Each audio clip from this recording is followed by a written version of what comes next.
Hey guys, welcome back to the channel. This is a story about what if Deku became the guardian against corruption part 1. If you guys enjoy this what if and want to see part 2, comment down below and let me know before I start. Please do support for more awesome content and leave a like, and don't forget to subscribe to my channel and also share this video with your friends and check out the description in my playlist. The author of the story, BearfootTruck from fanfiction. So let's start the video. Izuko. We live in a superhuman society, with about 80% of the population possessing some sort of uncanny ability, known as a quirk. In the early days of quirks, cities looked like scenes out of comic books, swirling with chaos and confusion.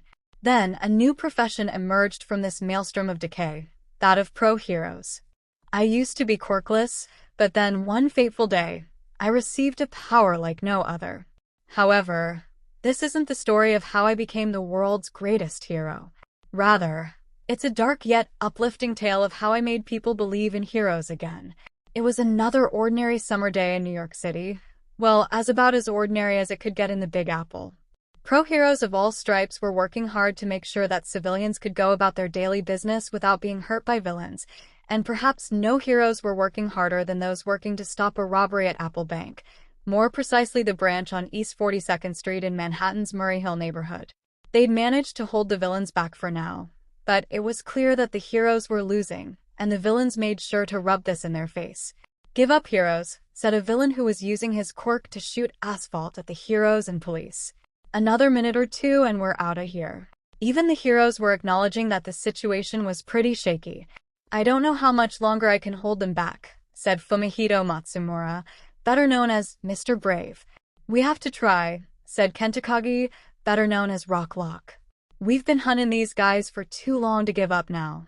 "I'm doing my best," said 𝐒𝐬𝐽𝐼𝐴𝐵. "Still, I wish there was a stronger hero on our side." Fortunately for 𝐬𝐽𝐼𝐴𝐵, she and her fellow pros would get their wish when. "Have no fear. I am here."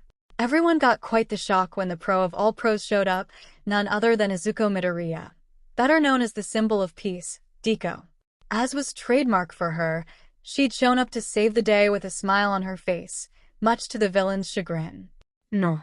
It can't be. Come on guys, let's give up while we still can. Forget you. I'm getting out of here one way or another." A villain who could materialize steel I-beams attempted to smash his way out of the situation. However, Detroit Smash. Deku landed a decisive blow on the villain's chest after dodging an attack. The asphalt villain and the third villain, who could shoot lava, also attempted to get a piece of Deku, but she followed up with a Delaware Smash and then a St. Louis Smash, putting the villains out of commission. She then restrained them with Black Whip as her fellow heroes, and the NYPD cheered for her. "We love you, Deku," said 𝐬𝐽𝐼𝐴𝐵. "You're the best," said an NYPD officer. "Thanks a million," said Mr. Brave. Deku waved at everyone, while specially equipped members of the NYPD's emergency service unit closed in to secure the villains for transport.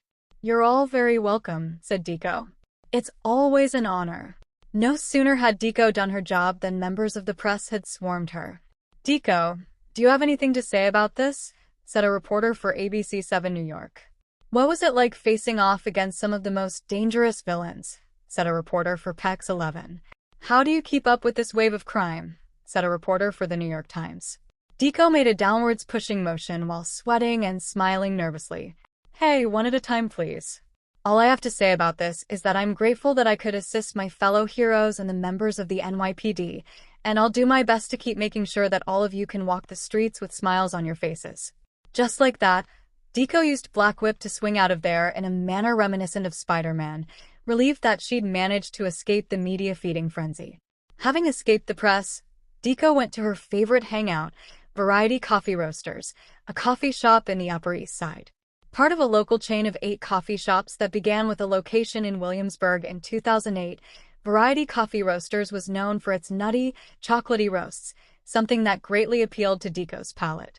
However, the coffee wasn't the primary reason why this was her favorite hangout, nor was the fact that this particular coffee shop just a couple of blocks away from Central Park.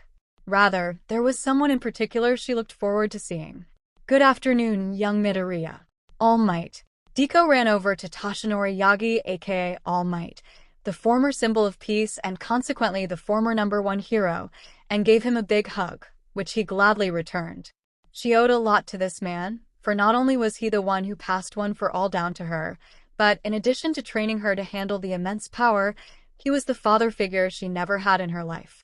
Overall, he gave her something to look forward to when hero work got rough. Soon enough, she let go, but not without a smile on her face. "How are you doing today?" said All Might. "Not too bad. I mean, when you can save the world with a smile on your face, then that's all that matters, right? Anyways, how are you doing? Things could be better, but then again, things could be way worse. I'm just happy to see you." "Likewise. Now if you'll excuse me, I'm gonna go get my usual." No sooner had Deku approached the counter than the barista, a short black woman of average build, had given the green bean her usual, a coffee with the usual amount of cream and extra sugar. "Thank you very much, Kendra." Deku used her phone to pay for her coffee. "You're welcome, Deku." Deku returned to where All Might was sitting. "So, anything exciting today?" asked All Might. Aside from rescuing 4 children from a burning building in New Rochelle, stopping a fuel tanker explosion in Yonkers, and foiling a bank robbery in Murray Hill, not too much has happened today. Deku took a sip of her coffee. "Though I will admit, the constant media attention has been tiring. I don't know how you ever put up with it." All Might put down his coffee. "I know it's not easy being the center of everyone's attention, but you're doing a great job. What worked for me was just being as friendly as possible. Of course, it also helped that I had the type of personality that thrived on attention. That might have worked for you, but you know me. I'm different. I just want to have a safe place where I can go at the end of the day and unwind from the constant stress of being the world's greatest hero." Deku took another sip of her coffee. All Might put a hand on Deku's shoulder. "I understand. However, you do realize that as the world's greatest hero, you'll have to expect the unexpected, right? It's highly likely that a villain could find out where you live, destroy your home, and force you to live elsewhere." Deku gently slammed her cup on the table. "Then that's a risk I'm willing to take if it means keeping some of my sanity in this world." All Might nodded and smiled. "I see there's no changing your mind. Well, I'm fine with your decision, and I'll still be here if you need to talk. Now, if you'll excuse me, I have to use the bathroom." All Might got up from his seat and headed for the bathroom. To kill some time, Deku pulled out her phone and surfed the World Heroes Forum, a forum that was not only meant for pro heroes to share intelligence, tips, and tricks, but for the general public to interact with and discuss their favorite heroes. Thus far, most of the threads she'd encountered were the usual ones about recent villain sightings or people geeking out over their favorite heroes, but then a thread titled, "How Could a Pro Do This?" caught her eye, so she opened it. In this particular thread, a user named RockCruise84 claimed that a hero known as Firepower had been abusing his powers by roughing up civilians thought to be in league with a villain known as 𝗓𝗓𝗓𝗓.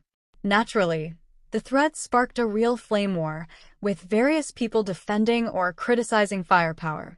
After going through a bunch of the natter, she found one post by a user named 𝗧𝗓𝗧𝗓𝗧𝗓𝗧, who had a link to a YouTube video claiming to document some of Firepower's abuses. Curious, Deku opened the link, and sure enough, it showed Firepower roughly interrogating somebody. The green bean didn't want to believe that such a thing was happening, but the footage was as clear as day, and her observant eye showed no incorrect details in the costume, so no doubt it was Firepower. After backing out of that thread feeling a bit sick in her stomach, things only got worse when Deku found more such threads, with titles such as "I used to believe in heroes," "Shocking video of hero punching cashier," and "This guy should be a villain." Deku shook her head in disbelief. All her life, she'd been taught that heroes were good people, willing to lay their lives on the line to defend the unalienable rights of life, liberty, and the pursuit of happiness. While this wasn't her first time hearing about a hero who'd gone bad, it seemed to her like she was just now hearing about this in greater numbers, and it was way too difficult for her to process. Not helping was a young couple in one corner, discussing how a hero named Spiker had allegedly been receiving payments from a corrupt alderman in Chicago to overlook a drug distribution ring. "Hey, Midoriya." Deku didn't even respond when All Might got back. "Midoriya, are you okay?" Deku shook her head a bit and blinked. "Oh, well, yeah, I'm fine. I just spaced out there for a second." All Might smiled. "Well, have some more coffee, it'll keep you sharp." Deku did her best to put a smile on her face. After stopping a guerrilla villain from destroying the Empire State Building and engaging in an autograph signing with some adoring fans, 𝗧𝗂 headed home. In contrast to how people would envision the #1 hero living, her residence was a modest apartment on 238th Street in the Kingsbridge neighborhood, in the northern part of the Bronx. She could pick it out from at least a mile away because she saw her car parked there, a green-gold 1973 Chevy Caprice sedan with black vinyl roof. Much to her good fortune, 𝗧𝗂's apartment was on the top floor of the building. Even though it was modest in size, it was quite heavily decorated with all manner of All Might merchandise, including a one-off poster from after the Vinegar River incident. For supper, 𝗧𝗂 cooked her favorite, 𝗬𝗏, that is, a Japanese-style fried pork cutlet over a bed of rice. To wash it down, she had a can of Coke. After supper, 𝗧𝗂 crashed on her leather couch, pulled out her phone and recorded one of her daily audio logs. Tuesday, July 23, 2024. It was hot in New York. Today was pretty much like any other day that I go through as a pro hero. I stopped a bank robbery, stopped a villain from destroying the Empire State Building, rescued people from a burning apartment, and engaged in an autograph signing with some adoring fans. Now, I didn't become a hero for the fame, but it makes me happy that people are happy because of me. What made me really happy, though, was getting to see All Might again. He'll always be my favorite person ever. The only thing that really brought down the experience was when I uncovered rumors of other pro heroes abusing their powers. I don't want to believe it, but at the same time, if these rumors are true, I can't stand idly by and let innocent people suffer. Still, I won't let those rumors trouble me. They are rumors after all, right? After recording her log, 𝗧𝗂 turned on her TV, fired up her PS5, and put on Brutal Doom, more precisely the first Doom. While she'd beaten all the Doom games several times over, they never got any older no matter how many times she played them. However, while playing the game, she kept having recurring thoughts about all that stuff she'd read and heard about heroes abusing their powers. Surely, there couldn't be an entire legion of heroes using their status as an excuse to violate people's rights, could there? Eventually, after playing the game for so long, 𝗧𝗂 shut it off and also turned off her TV. She decided that getting out of the house was in order. 𝗧𝗂's choice of getting out was a bar/restaurant in Soho on Prince Street called 𝗵𝗲𝗧. An establishment by that name had allegedly been operating since the 1940s and closed down in 2014, only to reopen with somewhat more upscale offerings. For this occasion, she had dressed up in a Vanson villainous leather jacket over a black tank top, tight blue jeans, and knee-high high-heel leather boots. Fortunately for her, there was an open seat at the bar. Immediately, one of the bartenders, a skinny brunette of average height, approached her. "Hi, what'll it be?"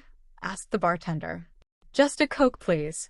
The bartender grabbed a glass, put some ice in it, and poured some Coke in it using one of the nozzles. 𝗧𝗂 reached for her purse in an attempt to pay for the drink, but another guy was quicker on the draw with some cash. She turned to see who'd been kind enough to pay for her beverage, a tall guy with short, curly black hair. "Oh, thank you," said 𝗧𝗂. "You're welcome."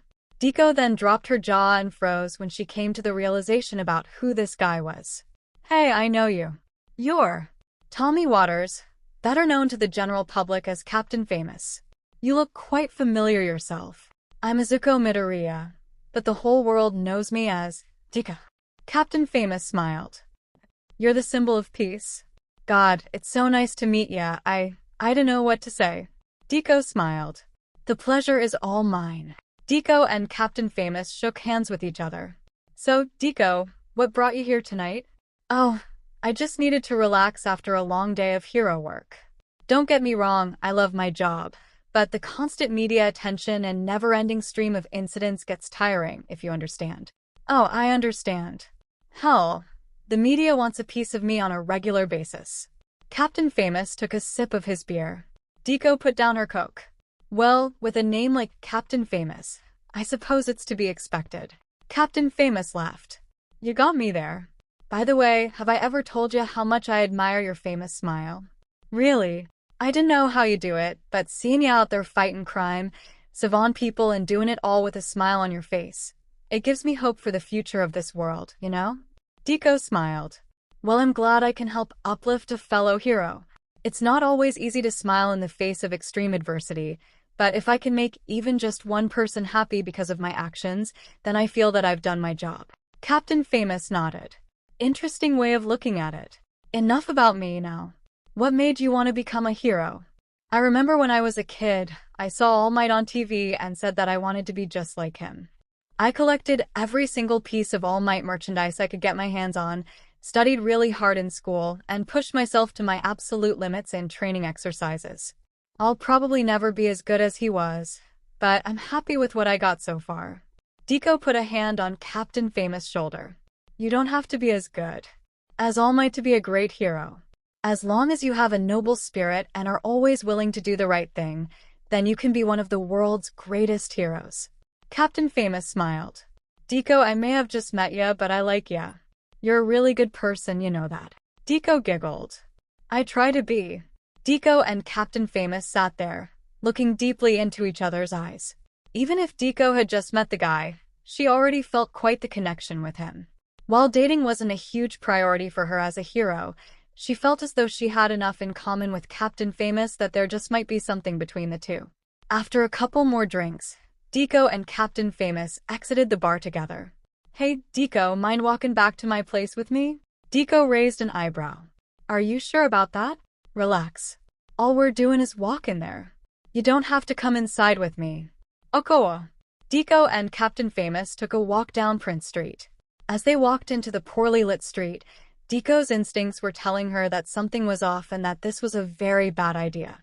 Knowing that this could possibly lead nowhere good, she spoke up. Captain Famous, will you excuse me? I just remembered that a friend wanted to meet me later tonight. Relax, we got all night. Now come on, let's keep walking. I really can't, I'm sorry. Good night, Captain Famous. 𝗧𝗪 attempted to walk away, but Captain Famous grabbed her by the neck and shoved her against the wall. Tommy Captain Famous waters. Quirk, fame. Gets more powerful the more famous he becomes. 𝗧𝗪 attempted to pry herself free of Captain Famous' grip, but he was far too strong even for her. What are you doing? Cried 𝗧𝗪. Shut up. Just shut up and take it. Wait, no. Captain Famous forcefully kissed 𝗧𝗪, who attempted to push him away, but again, it was no use. She slapped him in the face and bit his lip, which caused him to pull away, if only for a brief moment. You're a real fighter, huh? What an animal. 𝗧𝗪 was forming tears in her eyes. Please let me go. Baby, it's in your nature. Just let me liberate ya. No. I won't. Come on, I know you want it. You're a good girl. Can't let it get past me. Captain Famous knelt down before 𝗧𝗪 and started undoing her belt. 𝗧𝗪 tried her best to do something, but she had frozen up, and with every passing second, it seemed as though she was doomed. No. Anything but that. Don't. Just don't. Unconsciously, 𝗧𝗪 activated Black Whip and grabbed Captain Famous, whose power couldn't even match this. The dark energy tendril turned him upside down and repeatedly slammed him headfirst into the pavement, while the green beam could only watch with shock. After what seemed like an eternity, Black Whip let go of Captain Famous, who dropped to the street with a sickening thud. After being frozen with horror for just a moment more, 𝗧𝗪 closed her pants back up, rushed over to Captain Famous and put her index and middle fingers on his neck. Doing so revealed that he had no pulse. I killed him. Not wanting to get caught, 𝗧𝗪 ran away and used Black Whip to help her get back home. Back home, 𝗧𝗪 curled up on her bed and cried as she hugged her pillow. In that moment, many thoughts were racing through her head, wondering if there was anything she should have done differently, wondering why she wasn't strong enough to overpower Captain Famous without the use of Black Whip, and just generally feeling as though the whole thing was her fault. Here she was, the world's greatest hero, and yet she felt as though she had no one to play hero to her when she needed somebody. While it had been said that crying helped people feel better afterwards, all this was doing was making her feel even more messed up. This was the worst she'd ever felt in her life, and she wondered how she could even get over this, if at all. 𝗧𝗪 did stop crying eventually, though, and the thoughts of sadness and worthlessness were replaced by those of anger and determination. No more. I'm not going to be a victim anymore, and neither are any other innocent people in this world. I have to do something. In fact, I'm going to get my own heroes together and put an end to this. 𝗧𝗪 got up a bit later than usual because she slept like crap last night. Nevertheless, she had enough energy to get out of bed and fix herself breakfast. Even after having a cup of sencha green tea and revitalizing her mouth with some minty toothpaste, she still felt a bit groggy, so she decided to take a day off from hero work. Because she didn't feel like going anywhere, she dressed very simply, wearing nothing but an All Might t-shirt and a white pair of panties. After doing whatever she needed to do in the morning, 𝗧𝗪 curled up on the couch and turned on the TV, which was tuned into ABC 7, now playing a news program. "Good morning, everyone," said anchorwoman Cheyenne Smith, a black woman with shoulder-length hair. In today's top news story, Tommy Waters, better known as the pro hero Captain Famous, was found dead early this morning in Soho. Waters, 42 years old, was perhaps best known for stopping the notorious villain Destro, leader of the 𝗵𝗲 Liberation Army. Police refuse to speculate on the exact circumstances of his death, but are treating it as a murder. Meanwhile, people all around the world are mourning his death. The video feed switched to an interview with a guy named George Chu. "I remember Captain Famous very well. He saved me and my family from the League of Villains, and it's sad that he's gone because he was such a great hero." 𝗧𝗪 shut off the TV in disgust. "If only you knew what a cruel, abusive man he was," thought 𝗧𝗪. After turning off the TV, 𝗧𝗪 fired up her laptop and opened up the official website for the government of New York City. After going through a couple of links, she found what she was looking for: an application for founding new hero agencies. While she wouldn't have minded going to fill out an application in person, she appreciated the ability to do it online, from the convenience of her own home. The application consisted of standard questions such as name, address, date of birth, contact information, and social security number, but it also consisted of more hero-specific questions such as hero name, her reason for founding the agency, and it required her to attach sufficient documentation of her activities as a hero. While this took some time, she felt it was worth it. Once she submitted her application, she received a message thanking her for her application and telling her that her application would be reviewed and that she'd have her answer within the week. After submitting her application, 𝗧𝗪 decided to browse the internet, going to the World Heroes Forum first. Unsurprisingly, a lot of the recent threads were about Captain Famous, many mourning his untimely death, but more than a few claiming that he'd committed some abusive and uncouth acts. Even if she was disgusted that people were treating him as a god, it at least gave her some sense of relief knowing that she wasn't the only one who'd had bad experiences with him. Soon enough, reading about Captain Famous reminded 𝗧𝗪 too much about what had happened last night, so she decided to play some video games. However, those got boring quickly, and not knowing what else to do, she decided screw it and went out to do some hero work. Even this felt rather empty, knowing that there were heroes out there behaving in a less-than-heroic manner. The only thing that gave 𝗧𝗪 any sense of relief was seeing All Might at Variety Coffee Roasters, and he took notice of her disposition. "Midoriya, you don't seem too well. Is everything okay?" 𝗧𝗪 spoke her hit. "No, it's not." "Why, what's the matter?" 𝗧𝗪 leaned closer to All Might. "Can you keep a secret?" "Of course." 𝗧𝗪 whispered to All Might. "Last night, I met Captain Famous at a bar. We seemed to hit it off, but after taking a little walk, he tried to rape me and I ended up killing him." 𝗧𝗪 formed terror in her eyes. All Might gasped. "That's terrible. Did you report this to anybody?" 𝗧𝗪 shook her head. "I'm sorry, I don't feel comfortable. Besides, who would believe me?" All Might put a hand on 𝗧𝗪's shoulder. "I believe you, and I promise I'll help out any way I can." 𝗧𝗪 nodded solemnly. "Thanks, All Might. Right now, I need to process this my own way. I hope you understand." All Might nodded. "I do, and I have faith in you. Once again, thank you." "You're welcome." After finishing her coffee and saying bye to All Might, 𝗧𝗪 was exiting the coffee shop when an NYPD sergeant accosted her. "Excuse me, 𝗧𝗪?" "Yes. The mayor wanted you to speak at the funeral of Captain Famous. She figured that maybe it'd give people some hope if another famous hero were there to speak out in support of him." 𝗧𝗪 froze. On one hand, she felt she couldn't sincerely support the man who tried to rape her, but on the other hand, she felt it would be rude to refuse an offer from Mayor Lucille Matsuda, and she also feared that if she spoke up about his heinous act too soon, then it would not only permanently damage her reputation, but also result in mass hysteria. Thus, against her better judgment, "All right, I'll do it." "Thank you, 𝗧𝗪," said the sergeant. "Knew we could count on ya." 𝗧𝗪 put on a fake smile. Inside, though, she was more dead than Captain Famous. The day of Captain Famous' funeral, it was raining in New York.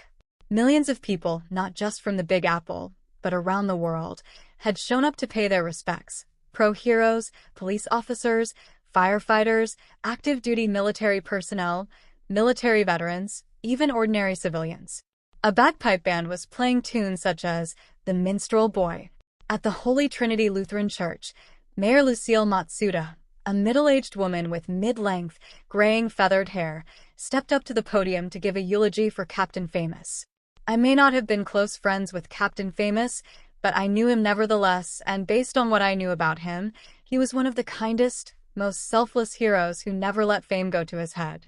He was always there to lend a helping hand to people in need, and the world is a lesser place without him. It is my sincere hope that his death will not have been in vain, and that heroes everywhere will continue to work hard to fill the void left by his passing, because one hero's loss affects all heroes. Now, I'd like to turn the floor over to the number one pro, Deku.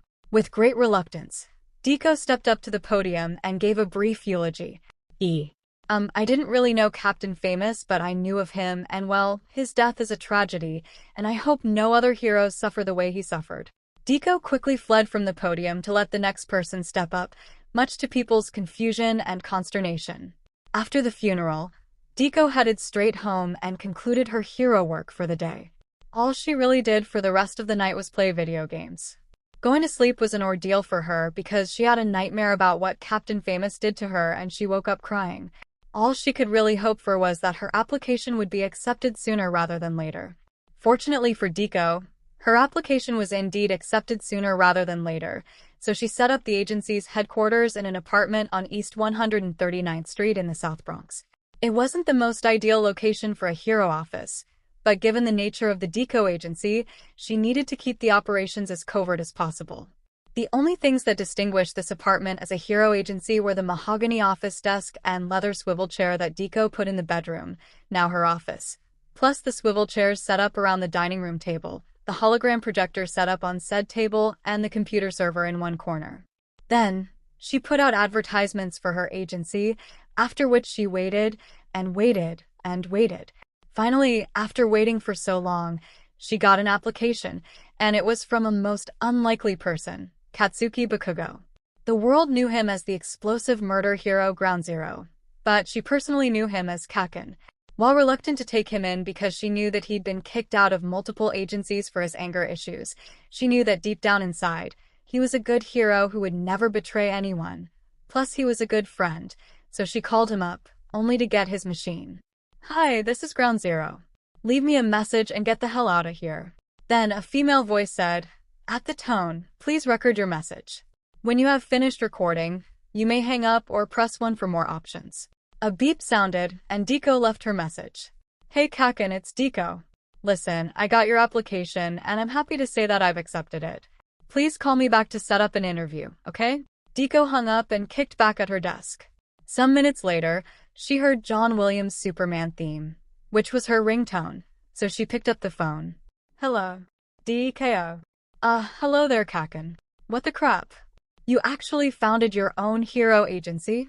Despite being taken aback by Kaken's yelling, Deku maintained her composure. "I did, and I'd like to let you know that I've accepted your application. When would you like to come in for an interview? When do you want me? It's up to you. Come in anytime between 7 a.m. and 3 p.m. Okay, I'm coming over now, but only because I want to see what a miserable failure this is gonna end up as. Okay then. See you soon." Kaken hung up, while Deku waited for him to come in. Soon enough, there was a loud stomping and banging on the door, and she opened it with a smile on her face. "Good afternoon, Kaken. What the crap? This is your office. It looks like you took a big SS shit and called it a hero agency." Deku frowned. "I know it's not much, but I needed a place that the authorities wouldn't suspect. Now please come in." Kaken snorted. "Fine." Kaken stomped in. "So, why the crap did you found your own agency? And why the crap are we in this shitty-ass building?" "Here's the thing. Recently, many people have made accusations that heroes have been abusing their powers.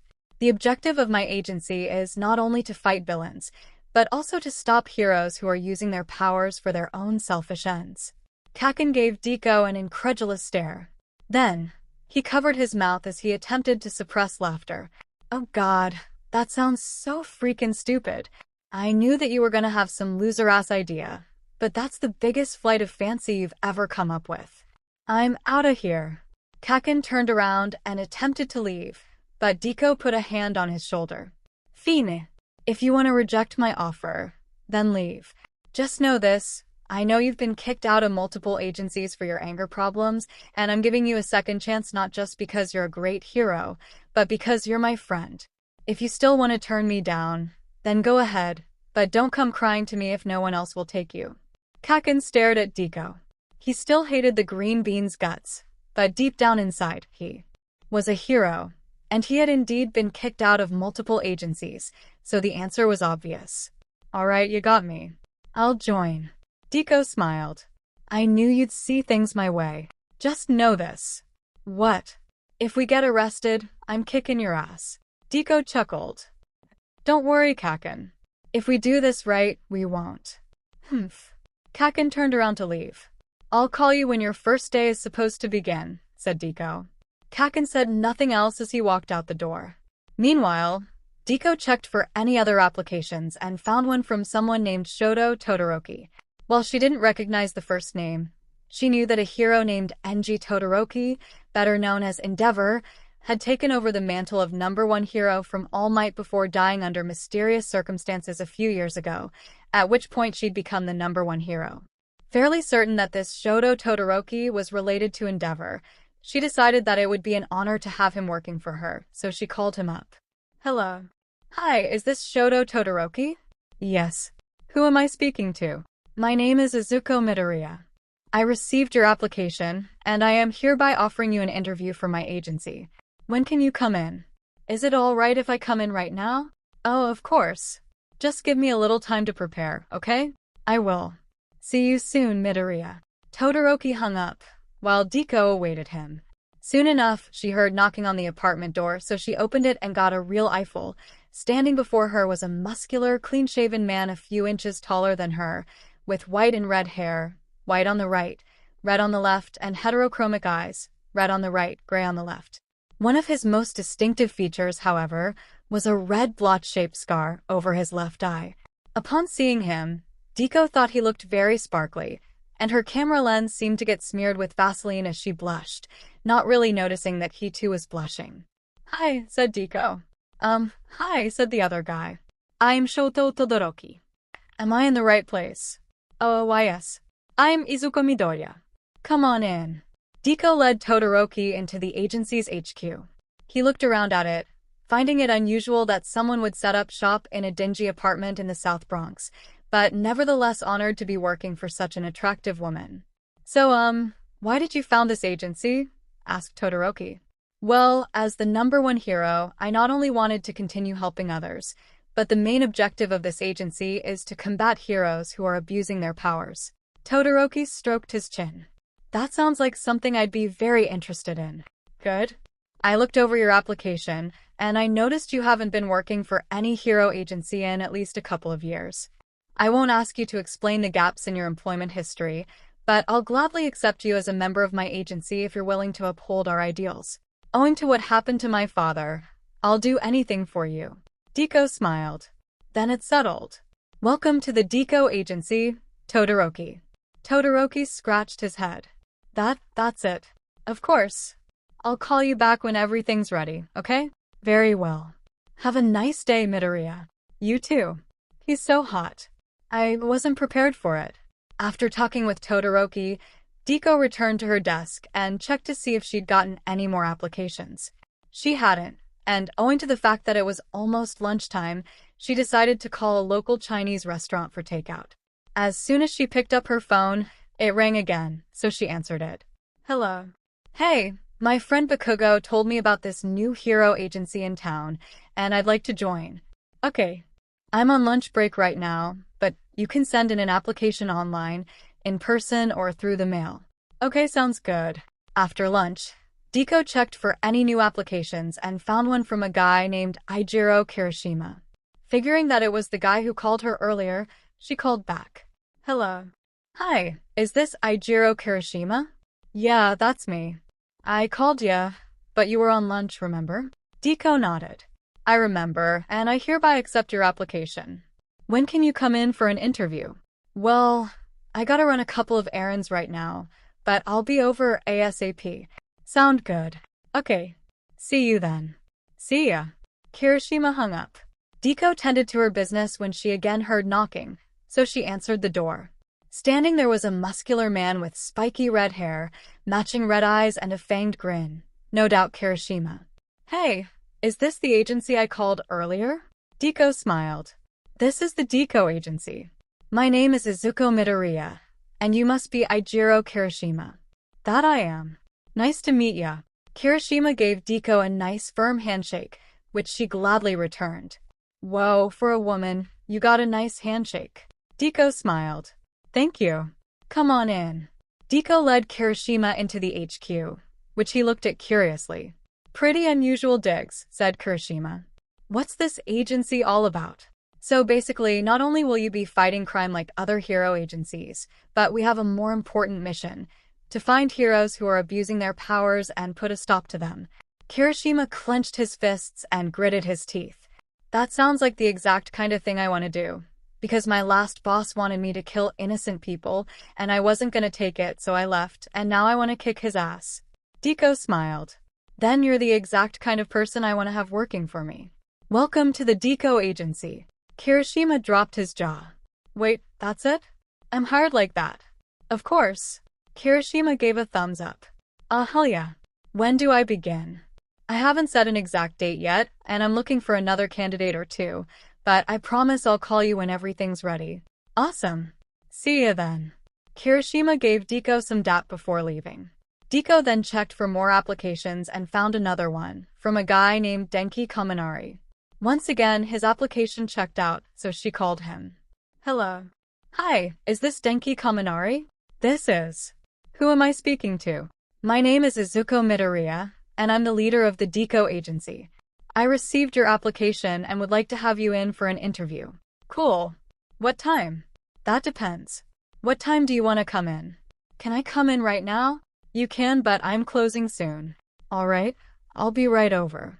Once again, it hadn't been too long before Deku heard knocking on her door, so she opened it and saw a blonde boy with black lightning bolt-like streaks in his shoulder-length hair.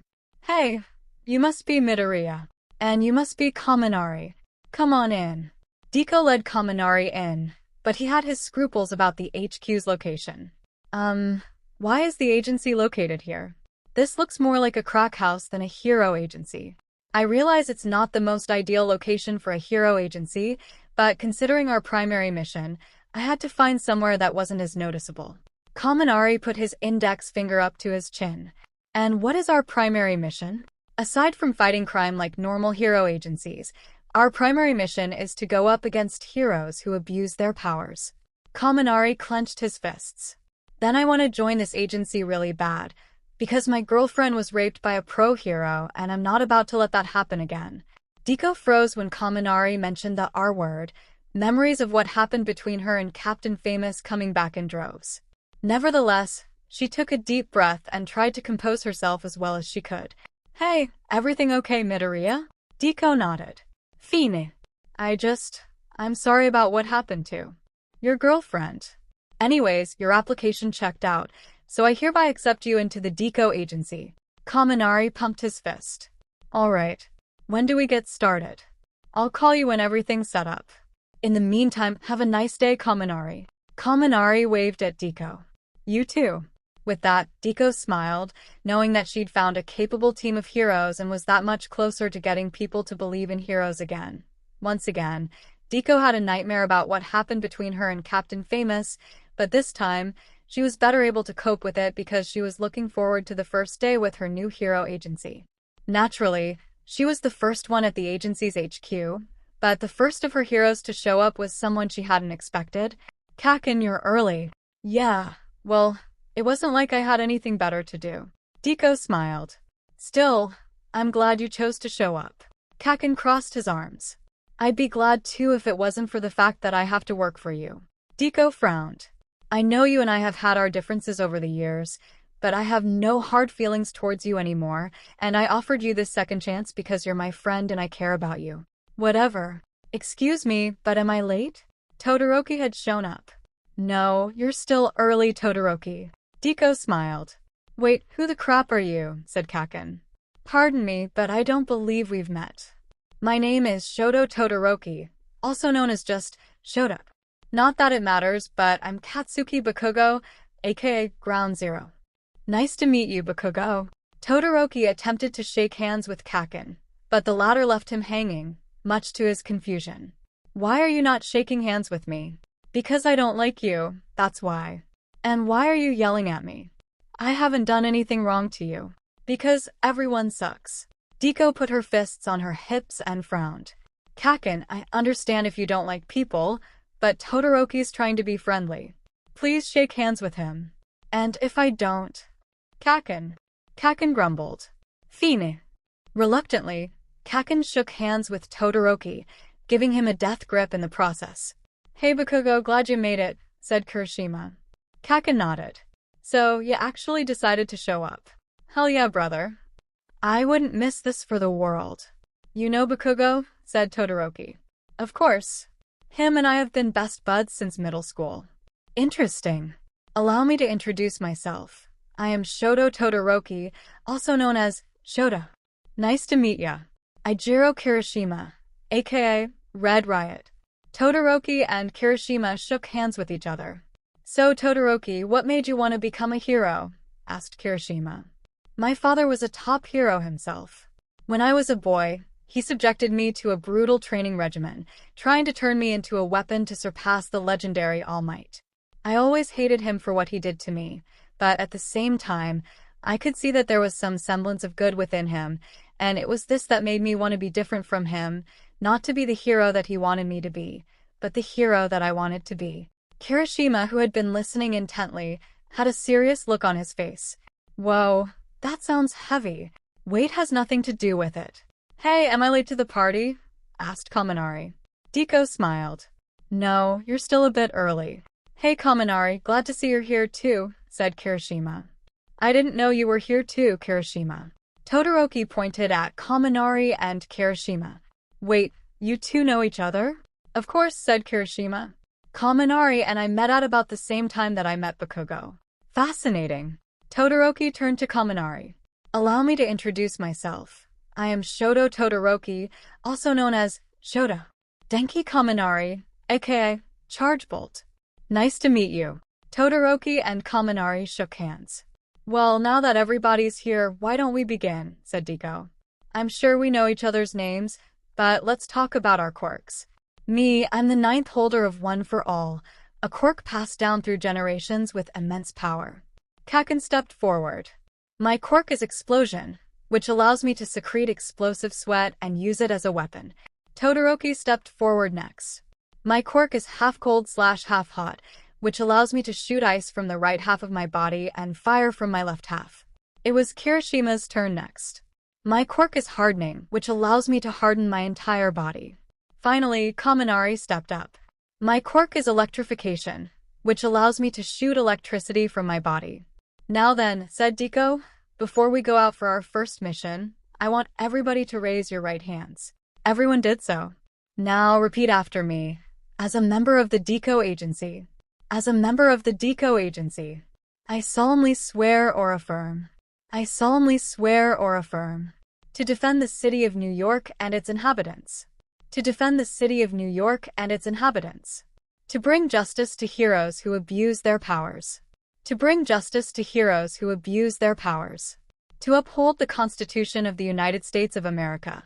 To uphold the Constitution of the United States of America. And to make this world a better place for all. And to make this world a better place for all. Amen. Amen. 𝗧𝗪𝗏 lowered her hand, and everybody else followed suit. Okay, before we begin, I'd like to go over a few things. The NYPD's CompStat system reports a 6% increase in crime yesterday from the day before, and the FDNY reports 6 calls yesterday, which was down 1% from the day before. If anybody here has any information to report regarding rogue heroes, please speak now. Kirishima raised his hand. Yes, Red Riot? I got something. I heard about a guy named Sergio Remy, aka the Hell Knight. Rumor has it that he committed a massacre at a church over the weekend. 𝗧𝗪𝗏 stroked her chin. Interesting. I've heard of Hell Knight before, but this is the first I'm hearing of him committing such a heinous act. Do you know what agency he works for? Kirishima shrugged. According to what I know, he's an independent. Todoroki raised his hand. Yes, Todoroki, said 𝗧𝗪𝗏. Midoriya, I'm sorry, but as a devout Satanist, I must object to this assignment on religious grounds. 𝗧𝗪𝗏 frowned and put her fists on her hips. Then let me make something clear to you. Just because he massacred a church doesn't mean that that's all he's targeting. Suppose he targets a foster home next, or a hospital. What then? Todoroki gazed deeply into 𝗧𝗪𝗏's green eyes. Even when she was angry, he found her to be extremely beautiful, and he couldn't possibly turn against her lest he not get a chance to be with her. With her beauty boring into his very soul, there was only one option for him. Very well, I accept. I won't like it though. 𝗧𝗪𝗏 smiled. I don't expect you to like it. I just want people to be able to walk the streets safely knowing there are heroes they can trust. Todoroki nodded. Right. Anyways, if no one has anything else, then let's get out there and restore people's faith in heroes. Go, Hero Enforcement Regiment. Hooah! Everyone pumped their fists. The first day was pretty average for the 𝗧𝗪𝗏 agency. Nothing notable happened beyond the usual hero agency adventures. That is, rescuing people from fires and car accidents, stopping crooks, and the like.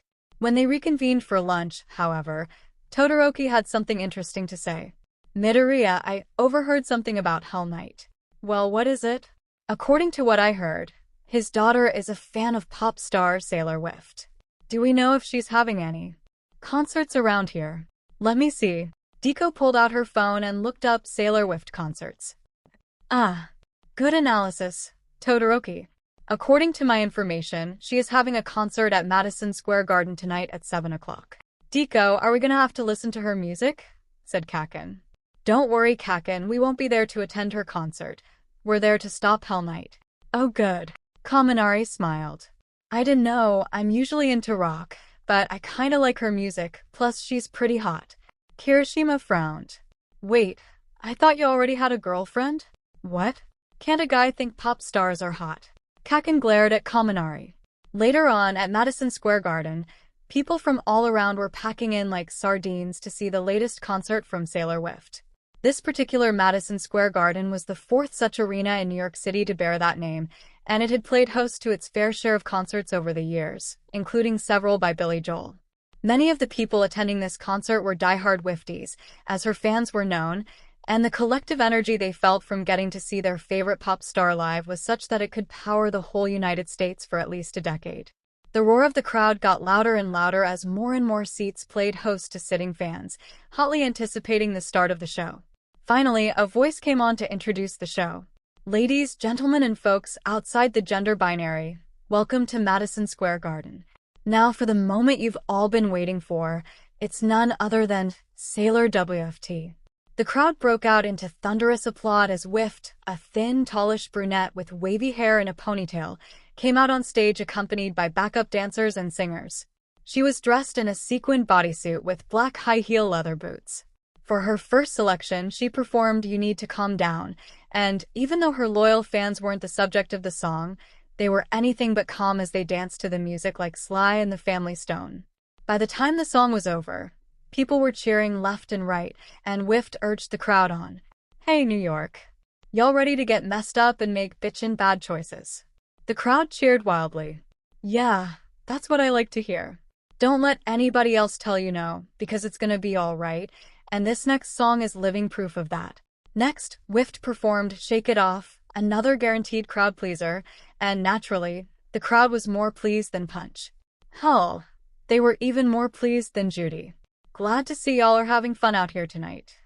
How many of you have been in a sucky relationship?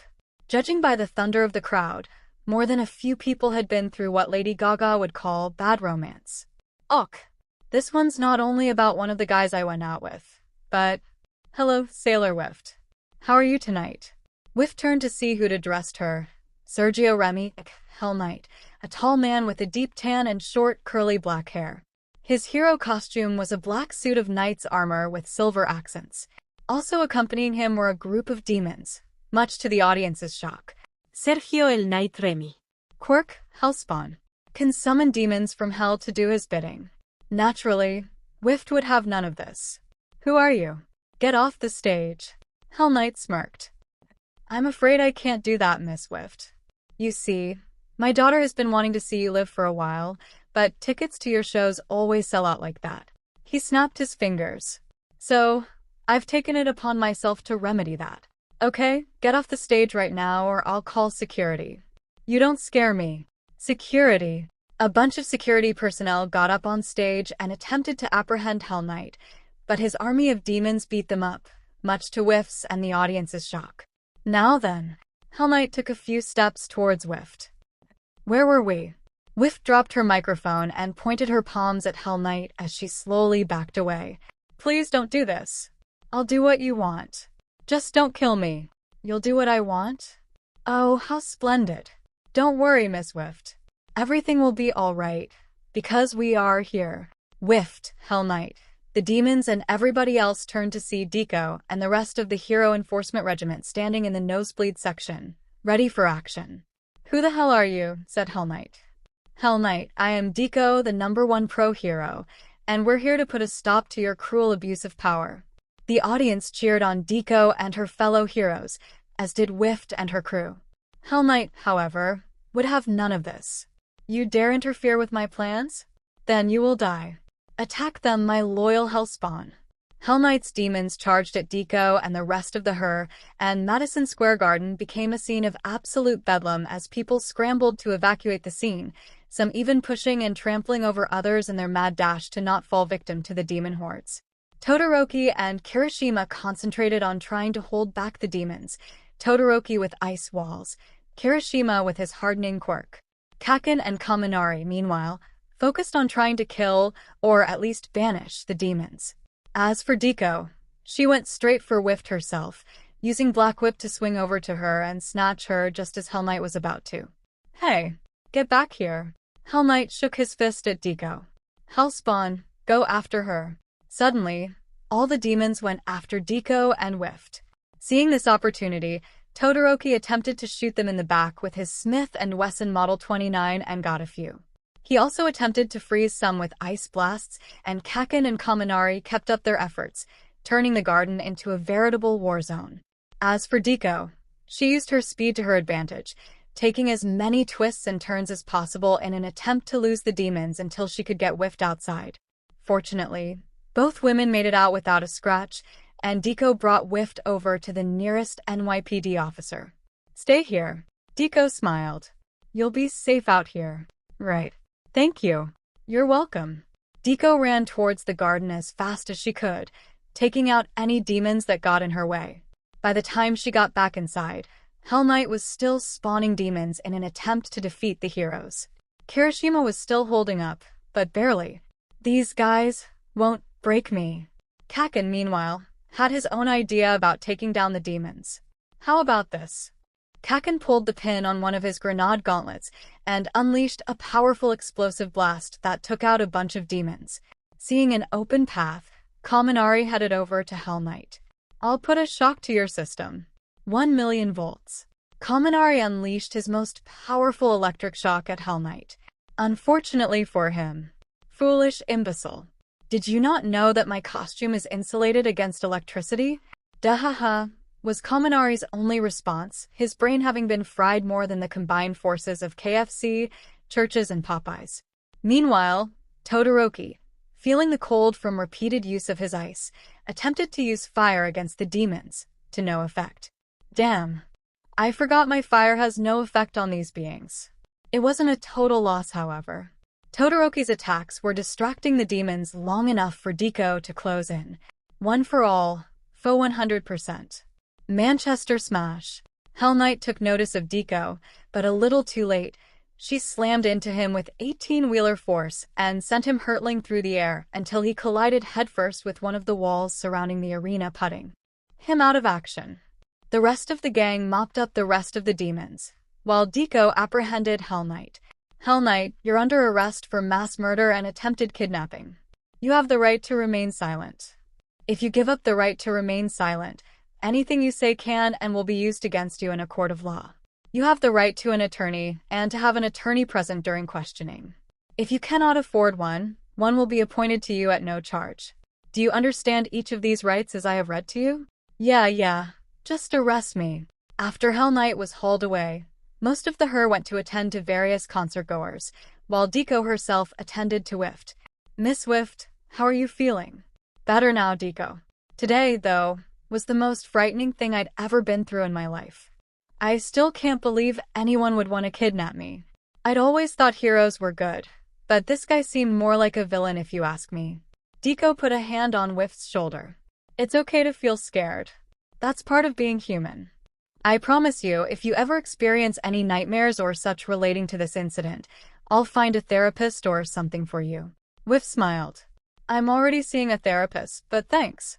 You're a real hero, you know that. So are you. I mean, I'm not a huge fan of your music, Miss 𝗧𝗵𝗃, but from what I read about you, you seem like a very caring person. Please call me Sailor. 𝗧𝗵𝗃 gave 𝗧𝗂 a big hug, which she gladly returned. In a way, this made 𝗧𝗂 feel as though a weight had been lifted off her shoulders. After experiencing nightmares related to the recent trauma she'd been through, hugging a fellow woman put a smile on her face like nothing else could. Plus, hugging a well-known celebrity like her was a bonus all of its own too. The media even approved, snapping pictures of this historic moment, a moment only interrupted when, "Hey 𝗧𝗂, are you gonna come back home or are you gonna keep lezzing out on that woman?" 𝗧𝗂 broke away from the hug. "Coming 𝗂𝐿." 𝗧𝗵𝗃 put a hand on 𝗧𝗂's shoulder. "𝗧𝗂, wait. What's up? Mind if I get a selfie with you?" 𝗧𝗂 smiled. "Of course not. Go ahead." 𝗧𝗵𝗃 took a selfie with 𝗧𝗂. Even if this was only the first step in making people believe in heroes again, for the Green Bean, it was an important step. 𝗧𝗂 slept better last night. Granted, she still had a nightmare, but she couldn't remember what it was about, only that she'd had one. Still, she kept her wits about her as she entered her office today. This time, Todoroki was the first one here.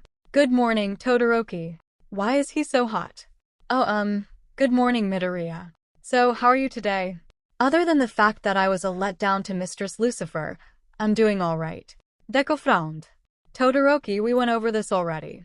You shouldn't have to let your religion get in the way of being a hero." "Maybe you shouldn't. I had to sacrifice a dozen chickens to appease Mistress Lucifer." 𝗧𝗂 put her fists on her hips. "Okay, you're a good hero, but you're extremely weird. Being normal is non-existent nowadays.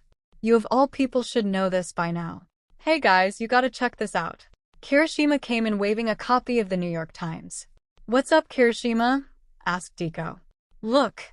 𝗧𝗂 looked at the front page and was surprised to see the following headline.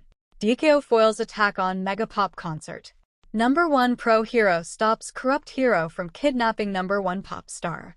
Last night, Sailor 𝗧𝗵𝗃's latest concert at Madison Square Garden turned into sheer bedlam when Sergio Remy, better known as the pro hero Hell Knight, attempted to kidnap the mega pop star. However, the attempt was foiled when Izuko Midoriya, better known as the #1 hero 𝗧𝗂, along with 4 other heroes, worked together not only to stop Hell Knight, but to evacuate 𝗧𝗵𝗃 and innocent concert-goers to safety. "It breaks my heart to know that someone who's supposedly a hero is using his powers for evil instead of good," said 𝗧𝗵𝗃. "However, I'm grateful that 𝗧𝗂 and her fellow heroes showed up to save the day. I'll never forget what they did." When asked to comment on the incident, 𝗧𝗂 said, "I'm tired of heroes thinking they can get away with abusing their powers just because of their status. My agency is working hard not only to stop criminals, but to ensure that people can be proud of the heroes who work to protect them." Not much is known of the other heroes who assisted 𝗧𝗂.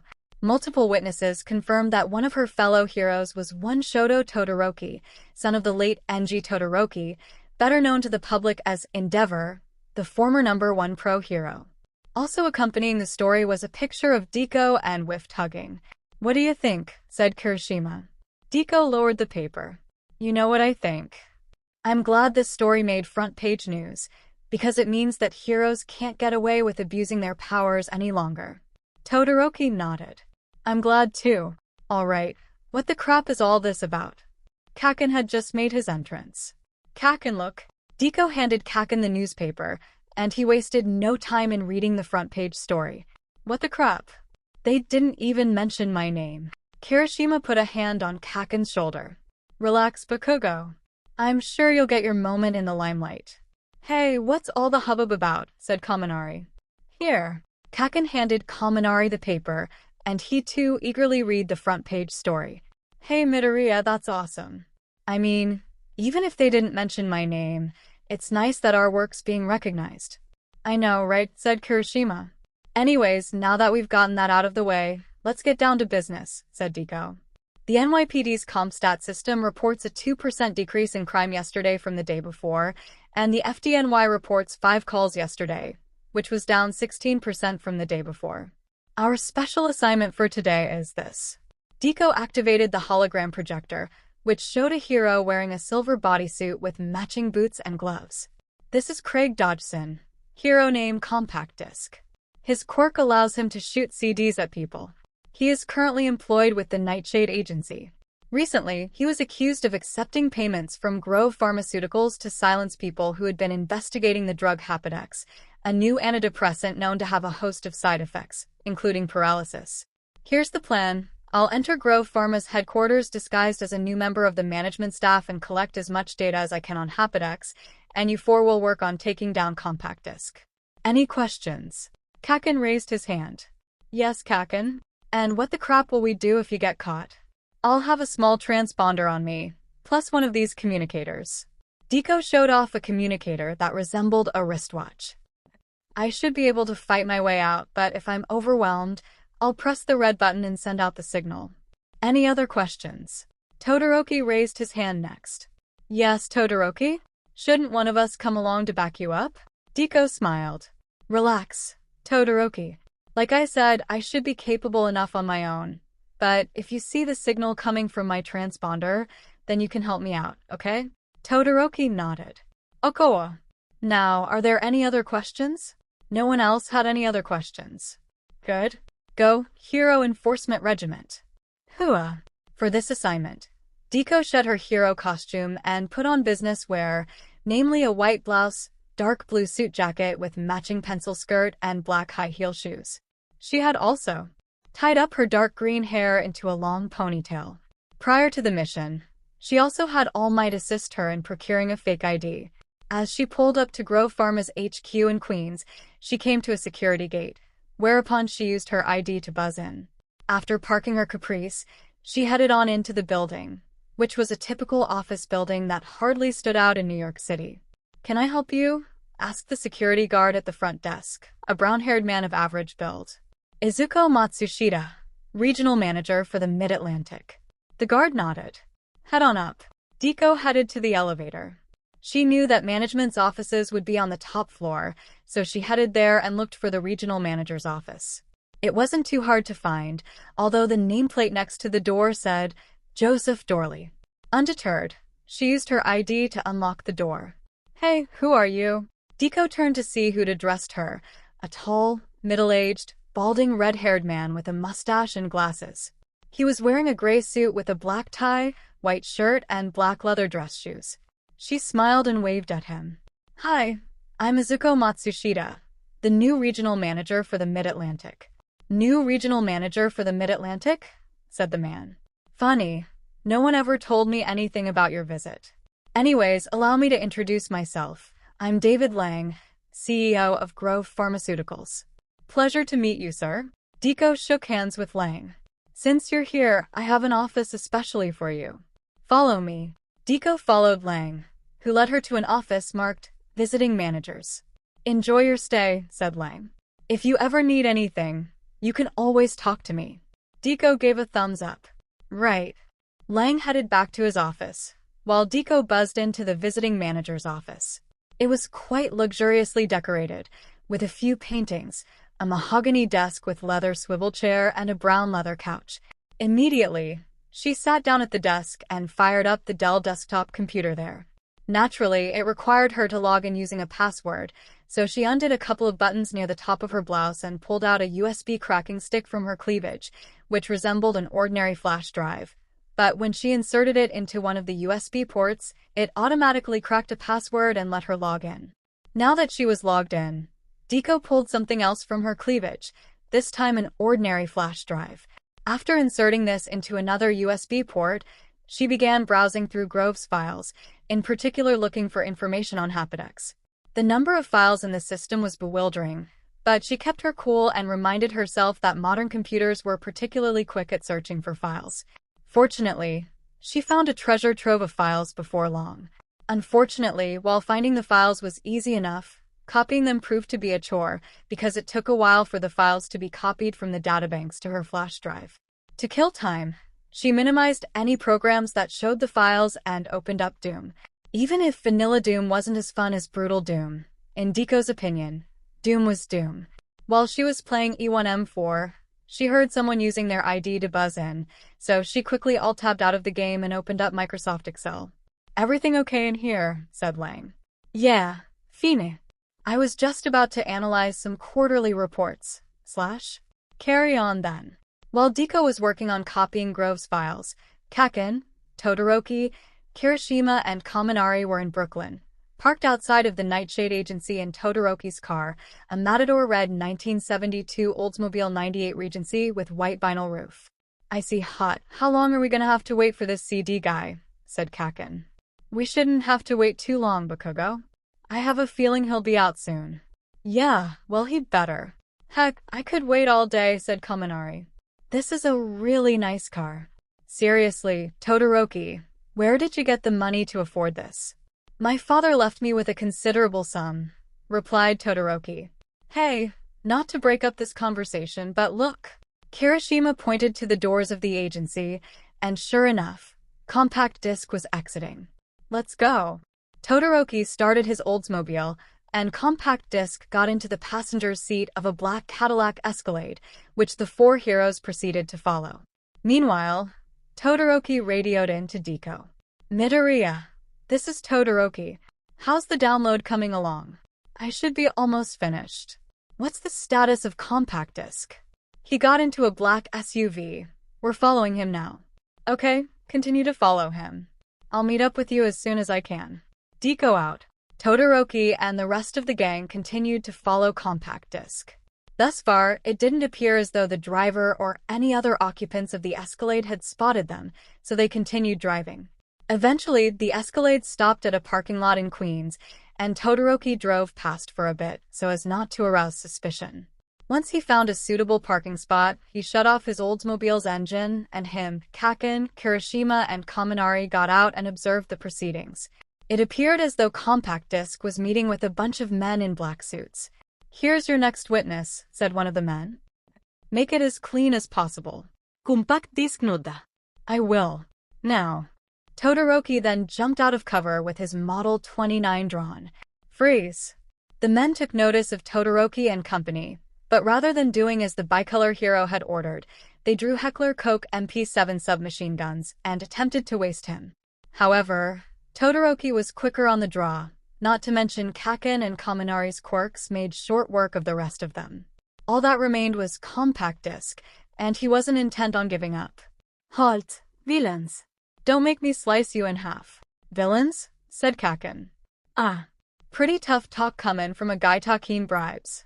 And what would you know about that? Heroes have to make a living some way or another." "Yeah," said Kirishima. "Well, I say that getting paid off to silence witnesses is really unmanly." "Enough. It's time I stopped you." Compact Disc fired a bunch of CDs in rapid succession. Todoroki blocked them with ice shields, but even these didn't seem to hold for too long. Kirishima fared better with his quirk, but it was clear that unless the Hero Enforcement Regiment went on the offensive, then they were doomed. "I see hot, Kirishima, keep distracting him," said Kaken. "I got an idea." Kaken set himself up for an attack, but just before he could get on with it, their transponders went off. "New plan," said Todoroki. "Kirishima, Kaminari, you hold off Compact Disc. Bakugo and I will help out Midoriya." "What the crap, Icy Hot? I was just getting ready to make my move. Kirishima and Kaminari are capable enough on their own. Midoriya is a bigger priority." Todoroki ice surfed away. "Damn it, Icy Hot." Despite Kaken's reluctance to leave when things were getting good, he went along with Todoroki's plan.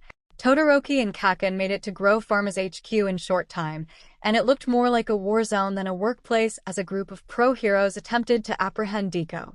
Without further ado, Todoroki aimed a blast of ice at a giant hero with blue, stone-like skin. "Didn't your mother tell you never to hit girls?" said Todoroki. The blue stone hero beat his chest. 𝐎𝐩𝐢𝐽𝐻 crush. A bunch of pros turned on Todoroki and 𝐭𝐽𝐲, while a select few kept their focus on Deku.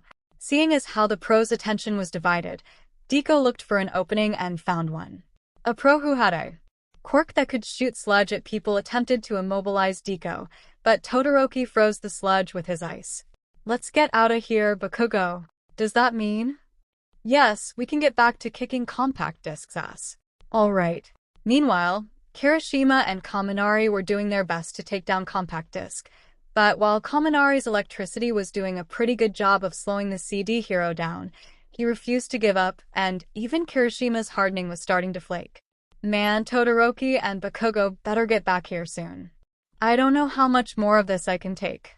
Fortunately for Kirishima, he didn't have to wait too long, and Detroit Smash.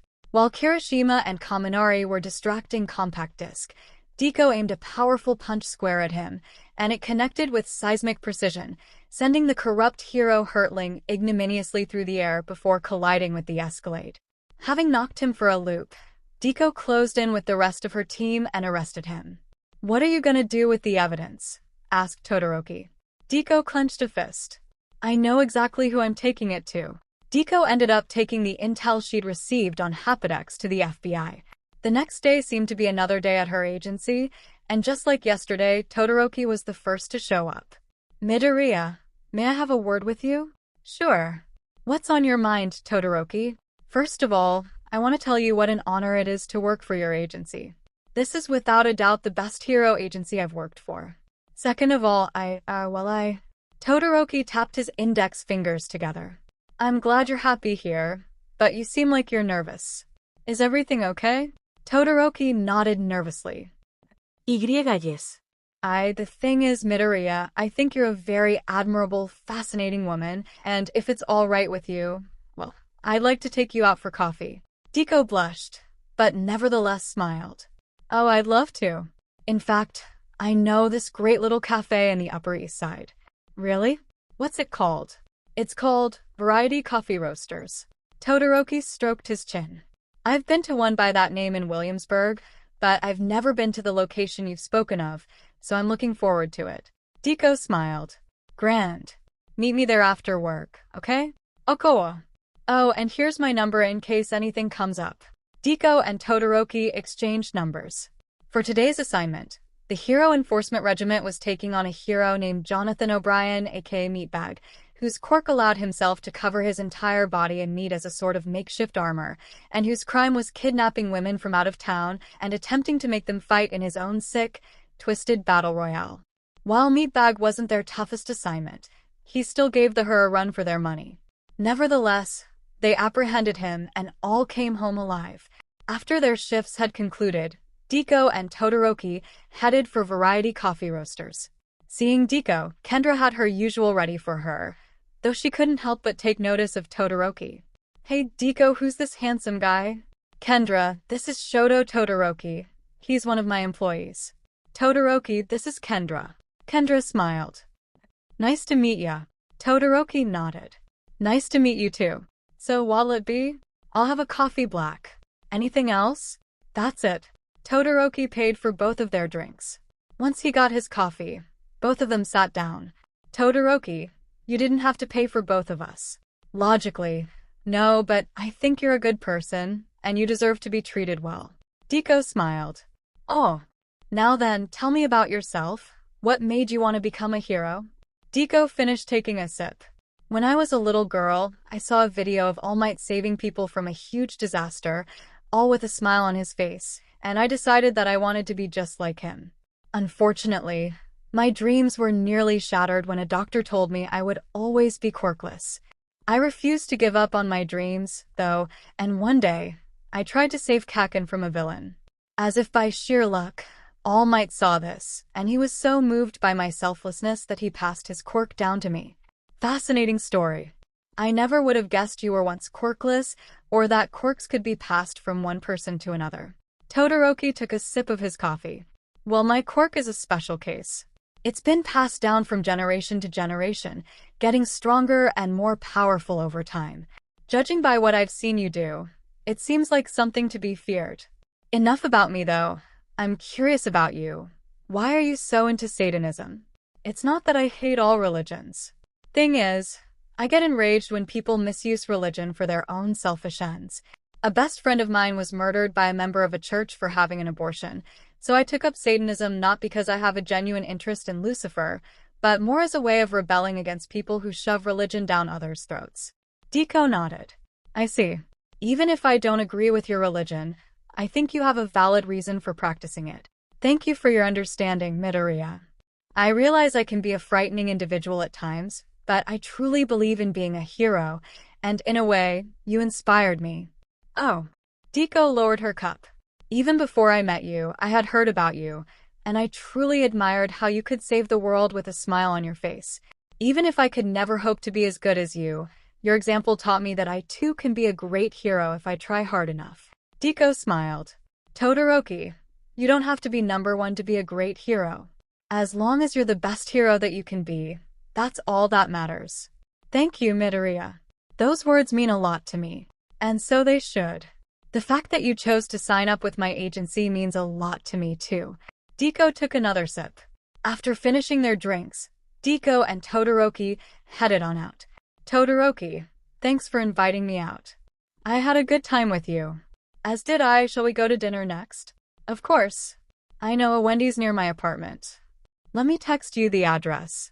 𝗧𝗪 texted Todoroki the address of the Wendy's in question. See you tomorrow.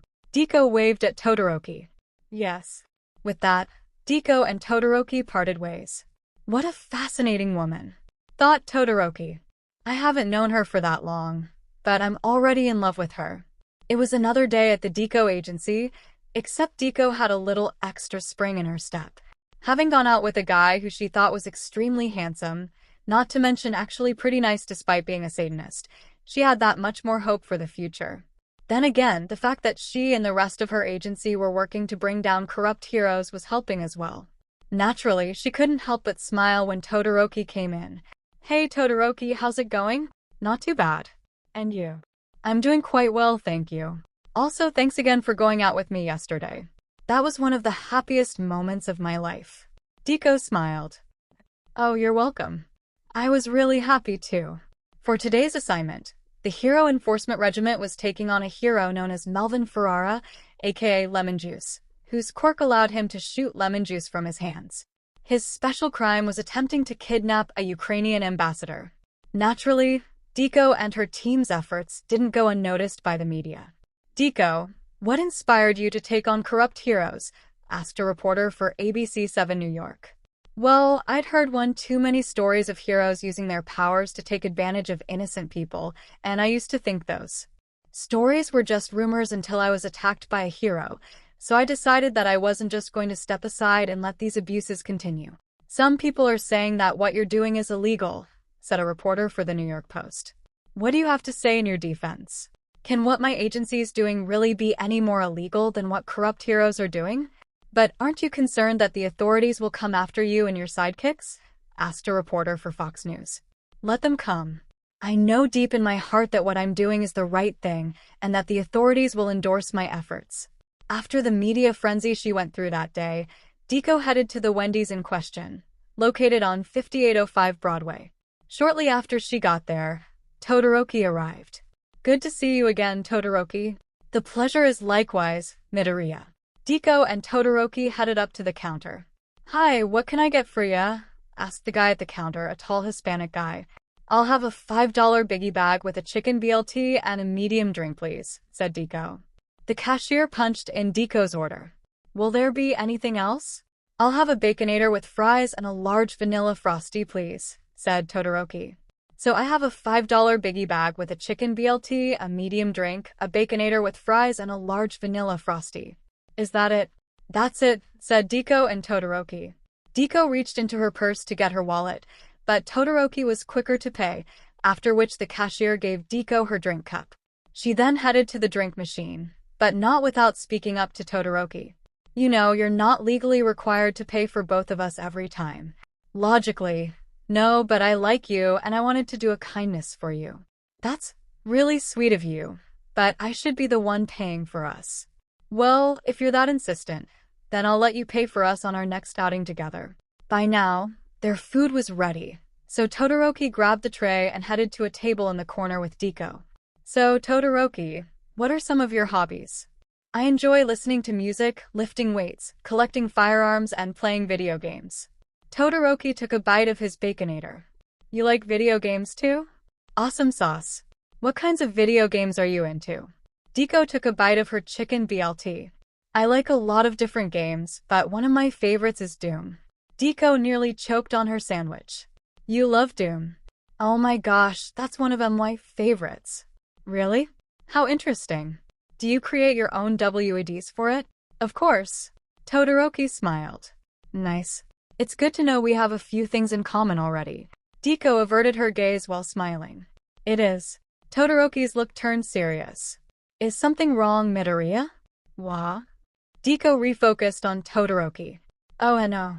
I was just thinking. I understand. Tell me, how did you get into Doom? I discovered the game when I went over a friend's house, and he had it playing on his computer. Since then, I've been hooked.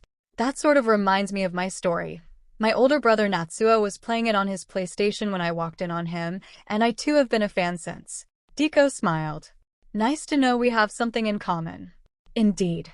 You know, you may be a peculiar guy who's obsessed with Satanism, but I like you, Todoroki, and I can tell you're a trustworthy person. Todoroki lowered his Baconator. How so? I'm extremely skilled at reading people, and based on the tone in your voice, the way you make eye contact with me and your nonverbal cues, you give off a very trustworthy vibe to me. Well, I try to be. When you told me about what your mission was, I decided that it was compatible with my values, and I want to live up to your ideals and help you make people believe in heroes again. Deku smiled. Believe me, after the kind of missions we've undertaken, you've already lived up to my ideals. Todoroki nodded and took another bite of his Baconator. After the two of them finished their supper, they headed on out. Todoroki, I had another good time with you. Thanks again for inviting me. Todoroki nodded. Oh, you're welcome. I gotta be honest. I'm still weirded out knowing you're into Satanism, but I know you're not all bad. Well, I try not to be bad, especially considering what happened to my father. Deku's look turned serious. Why? What happened to him? Before Todoroki could answer that question, Deku pushed him to the ground just as an energy blast zinged by them. Shortly thereafter, the one responsible for the energy blast ran over, a tall Asian man with a healthy tan, short, spiky black hair, and a thunderbolt-shaped scar over his left eye. He wore a red short-sleeved jumpsuit with yellow trim, a blue undershirt, and yellow boots. After recovering from the shock of nearly getting killed, Deku got up and confronted the man. Who are you and why did you try to kill us? My name is Captain Kamehameha. I was a good friend of Hell Knight. You're Deku, the hero who captured him, and I'm gonna make you pay. Scott, Captain Kamehameha Tsukuda. Quirk, Kamehameha Blast. Can fire powerful, destructive blasts of energy, but requires time to recharge, and he gets tired if he uses it too often. Captain Kamehameha cupped his hands together. Came. Todoroki pushed Deku aside. Flash freeze heat wave. Todoroki fired a superheated burst at Captain Kamehameha before he could finish his attack, thus frying the rip-off hero. Meanwhile, Deku watched the whole thing with awe, and once it was all over, she ran over to Todoroki. Todoroki, why did you push me out of the way? I could have helped too. Todoroki blushed. I'm sorry. I just wanted to protect you. I'll let you help out next time. Deku smiled. It's okay. It was really sweet of you to help me out. Deku gave Todoroki a big hug, which her gladly returned. It had been so long since Todoroki had gotten a hug that he couldn't remember if anyone had actually hugged him before. Nevertheless, feeling her arms wrapped around him made him feel all secure and snuggly. In this moment, he didn't think about how shy he used to be around women.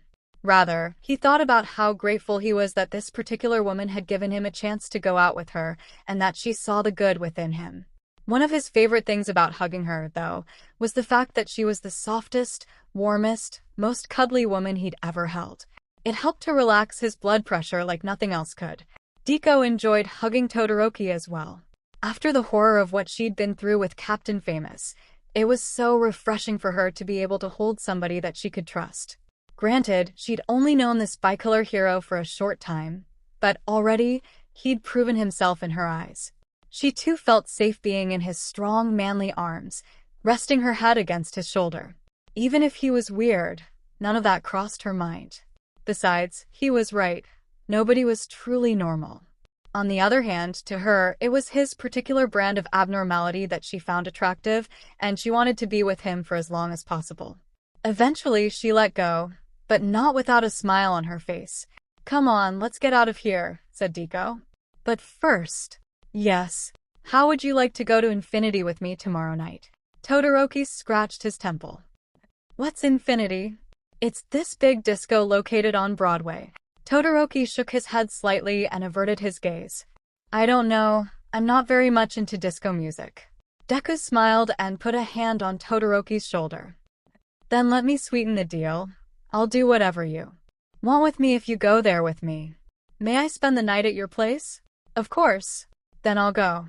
Luckily, I have a suit for the occasion." "Grand.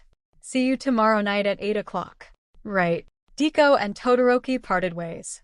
If things kept going up for her, she figured she was headed for something really good. Today began like most any other day at the 𝗃𝗀 agency as the members of the Hero Enforcement Regiment gathered for their daily duties. Having gone out on a couple of successful dates with Todoroki, 𝗃𝗀 in particular was able to look to the future with hope. There was, however, one problem. "Has anybody seen 𝐒𝐭𝐼𝐴?" asked 𝗃𝗀. Kaken shrugged. "Hell if I know where he is." Todoroki shook his head. "I don't know where he is either."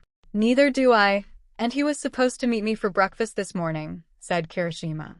"I even tried calling him and he didn't pick up. Maybe he overslept." 𝗃𝗀 put her fists on her hips. "Well, all of you were given explicit instructions to call in ahead of time if you can't come into work." She stroked her chin.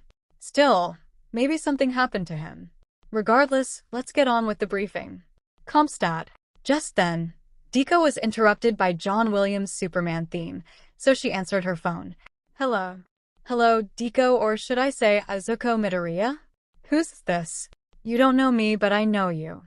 My name is Bob Gunderson, better known to ya as the pro hero 𝗧𝗪.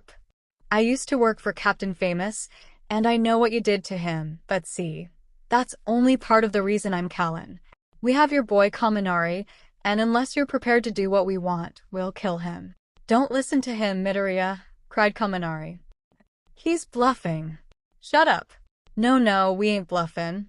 But more to the point, Jim ain't bluffin' either, and he's the one with the meaner quirk." "You bastard," shouted 𝗃𝗀. "You won't get away with this." "Oh, won't we?" said 𝗧𝗪. "Listen, Chiki, I'm a reasonable man, and I'm willin' to let you have 𝗂𝐭𝐼𝐴 back, but on one condition. Give me $5 million in unmarked bills and bring it to the net cost market on Staten Island. If the money's counterfeit, if the serial numbers match, or if the bills are marked, that's bad news for 𝗂𝐭𝐼𝐴. Oh, and don't bring none of your friends, 'cause that's also bad news for 𝗂𝐭𝐼𝐴. Before you give us the money, though, we're gonna play a little game. There's a phone hidden under one of the gumball machines. Better hurry, 'cause it's only gonna ring 5 times, and when that 5th ring is up, Jim's gonna get tired of waitin', and when Jim gets tired of waitin', that's extra bad news for 𝗂𝐭𝐼𝐴." 𝗧𝗪 let out an evil chuckle before hanging up. "Let me guess, somebody kidnapped him?" said Kaken. 𝗃𝗀 nodded. "Exactly." Kirishima clenched his fists. "Well then we're gonna help ya." "No. Everyone stay here and go on about your business," said 𝗃𝗀. "If he knows any of you are coming along, then they'll kill 𝗂𝐭𝐼𝐴." "Then what are we supposed to do?" said Todoroki. "Listen, trust me when I say I'll be fine, okay?" "Okay," said everybody else. 𝗃𝗀 did her best to get the money together, which was little trouble considering that one. She made plenty in her line of work, and too, she had a great relationship with her bank. Granted, the tellers found her directives curious, but they thought little of it. She was the #1 hero, after all, and they figured she was using the money for honorable purposes. That aside, it took her little time to get to the Net Cost Market on Amboy Road on Staten Island, and shortly after her arrival, she heard the phone ring. Fortunately, she found the gumball machine it was taped under, so she grabbed it and answered it. No, you didn't think it was gonna be that easy, did ya? Next, phone's under a chair in front of the 𝐒𝐭𝐲 house on Unionport Road. 𝗵𝗲 hoping that you get to it before Jim gets tired of waiting. 𝗧𝗪𝗧𝗵 hung up, while 𝗧𝗂 clenched her fist, hoping that 𝗵𝗲 would still be alive when this was all over. 𝗧𝗂 held on to the phone, figuring that maybe she could get some fingerprints off of it besides hers. That aside, she hurried over to the Parkchester neighborhood of the Bronx, where 𝗒𝐿 Supermarket and the adjacent 𝗒𝐿 house were located. There were some chairs and tables set up in front of the Biryani house, so she diligently checked the chairs until she heard ringing. So she hurried to the chair where she heard the ringing, grabbed the phone that was taped underneath it and answered. You getting the hang of this now, chickie? Good. Next, we're gonna want you to head over to the Brooklyn Botanic Garden. The next phone is in the bonsai garden at the Steinhardt Conservatory. You've been doing good so far, so don't screw this up. Again, 𝗧𝗪𝗧𝗵 hung up. 𝗧𝗂 made it over to the Brooklyn Botanic Garden and burst through the doors of the main building in the Steinhardt Conservatory, where the bonsai garden was located. She made it inside just as the phone began ringing, only she had a problem when an old, balding black man with glasses picked it up. No. Don't answer that phone. Contrary to 𝗧𝗂's hopes, the man ended up answering the phone. Hello. Hey, who the hell is this? Said 𝗧𝗪𝗧𝗵. Please give me that phone. 𝗧𝗂 snatched the phone from the guy, much to his confusion. Meanwhile, 𝗧𝗪𝗧𝗵 indicated his displeasure with 𝗧𝗂. Who the hell was that just now? Nobody. Listen, chickie, you're treading on thin ice with me right now. Don't let any more screw-ups happen, okay? Alright. Now then, get yourself over to the Museum of the Moving Image in Queens. There's a phone at the Wiz exhibit. Better hurry, because Jim only has so much patience, and 𝗵𝗲's hoping that patience don't run out. Yet again, 𝗧𝗪𝗧𝗵 hung up. Not wanting any trouble, 𝗧𝗂 forked over some money for a ticket when she got to the Museum of the Moving Image. She quickly yet carefully made her way to the exhibit dedicated to The Wiz, the 1978 film adaptation of the hit Broadway musical of the same name. She worried that she'd never be able to find the phone before it rang, but fortunately, she was able to locate the phone when it started ringing and picked it up. We were figuring you would have lost interest by now. Shows you still care about your boy 𝗵𝗲. Hope we ain't boring you yet. But enough talk, there's one last phone. It's under a bench next to the dog park at Pier 84. Don't let anybody get to it before you do. 𝗧𝗪𝗧𝗵 hung up again. Getting to all of these different destinations was no trouble for 𝗧𝗂. However, the strain of trying to get to 𝗵𝗲 before anything happened to him was wearing thin on her psyche. She hoped that this last phone would somehow lead her to 𝗵𝗲 before this Jim fellow, whoever he was, got tired of waiting. She had heard of 𝗧𝗪𝗧𝗵 before, but she just couldn't deduce who Jim was. That aside, she had little trouble getting to this phone before it rang. When she picked it up, however, nobody answered. Hello. Still no answer. At this point, 𝗧𝗂 was breaking out in a sweat, fearing that they might have gotten tired already. The $5 million Midoriya. Handed over. 𝗧𝗂 turned around and saw 𝗧𝗪𝗧𝗵, an auburn-haired man of average height, whose hero costume was a silver bodysuit with a number of angular edges. Bob 𝗧𝗪𝗧𝗵 Gunderson. Quirk: razors. Can sprout razors from his body, but suffers an iron deficiency if he uses the quirk too often. Standing next to him was 𝗵𝗲, who was all bound up, and 𝗧𝗂 saw a chestnut-haired man wearing a dark blue bodysuit with blood-red stripes, who had a couple of large canisters attached to his back. She knew that this must have been the Jim that 𝗧𝗪𝗧𝗵 was talking about. Jim 𝗧𝗪𝗏 Quirk: aerosol. Can emit various liquids from his body in the form of aerosol sprays, but gets dehydrated quickly. Wait, Midoriya, you're not actually gonna hand the money over to him, are ya? Said 𝗵𝗲. Shut up. 𝗧𝗪𝗧𝗵 gave a hard shove to 𝗵𝗲. Of course she's gonna give us the money, 'cause she's a good girl. Good girl. Those very words chilled 𝗧𝗂 to her core, knowing that those were the exact same words that Captain Famous said to her when he tried to rape her. Nevertheless, she kept her face as cold as possible as she handed the suitcase over. 𝗧𝗪𝗧𝗵 opened it and took out a bundle of bills, flicking through them to make sure they weren't serialized, while 𝗧𝗵𝗲𝗄 sprayed them with one of his aerosols to make sure they weren't marked. Satisfied, 𝗧𝗪𝙯 put the bills back in and closed the suitcase. Good. Jim, untie 𝗵𝗲. 𝗧𝗵𝗲 undid 𝗵𝗲's restraints and gave him a hard shove towards Deku, who had some words for 𝗧𝗪𝙯. This does not end here. There'll always be people like me to expose your corrupt actions, so you'd better watch out. 𝗧𝗪𝙯 put on a deadly smirk. I wouldn't bet on it, chickie. See, I've got more influence than I know what to do with. He pulled out a cell phone. Oh, and just to make sure you don't get any funny ideas, I'm posting the evidence of what you did to Captain Famous all over the internet. No. Before 𝗧𝗪𝙯 could expose the truth about what happened to Captain Famous, his phone blew up in his hands, and shortly after, the loud boom of a rifle shot echoed across the pier. What the hell? Before 𝗧𝗪𝙯 could do anything else, another shot struck him in the head, and his fellow heroes got into fighting positions, some focusing on Deku and 𝗵𝗲. Others, like 𝗧𝗵𝗲, tried to determine where the sniper was. It came from that direction. 𝗧𝗵𝗲 pointed towards the intrepid Sea, Air, and Space Museum. Let's check it out. 𝗧𝗵𝗲 and a couple of other heroes headed off in that direction, but another shot struck one of the aerosol canisters on his back, causing a huge explosion, while another one of Deku's fellow heroes came in like a bat out of hell. Howitzer impact. 𝐭𝐞𝐲 delivered a seismic blow to one of 𝗧𝗪𝙯's fellow heroes, and Kirishima came in from the entrance to the pier. 𝗵𝗲 then finished another one off with an electric shock, and that was enough to shock the remaining heroes. Wait, we give up. The remaining heroes put their hands up, and 𝐭𝐴𝐶, Kirishima, 𝗵𝗲, and Deku worked to restrain them. Meanwhile, Deku had some choice words for 𝐭𝐴𝐶 and Kirishima. What were you thinking? I told you not to follow me. What if 𝗵𝗲 was killed? Don't look at me. It's not my goddamn fault, said 𝐭𝐴𝐶. Deku clenched her fists. Then whose is it? I did it. Todoroki had ice surfed in, wielding a heckler and Coke G3SG/1. Deku stomped over to him and thrust her index finger in his face. What is your problem, Todoroki? I gave you a simple order, and you had no right to contradict it. What do you have to say for yourself? Todoroki blushed. Yeah, I'm sorry, 𝗧𝗪𝙯. He averted his gaze. I was worried about your safety. Please don't be mad at me. Deku glared at Todoroki. While she was still mad at him and everybody else for contradicting her orders, she liked him too much to be mad at him for long. Alright, I'll forgive it once, but please stay behind next time, okay? Todoroki nodded. 𝗂𝐵𝗺. Todoroki gave Deku a big hug, causing her to gasp.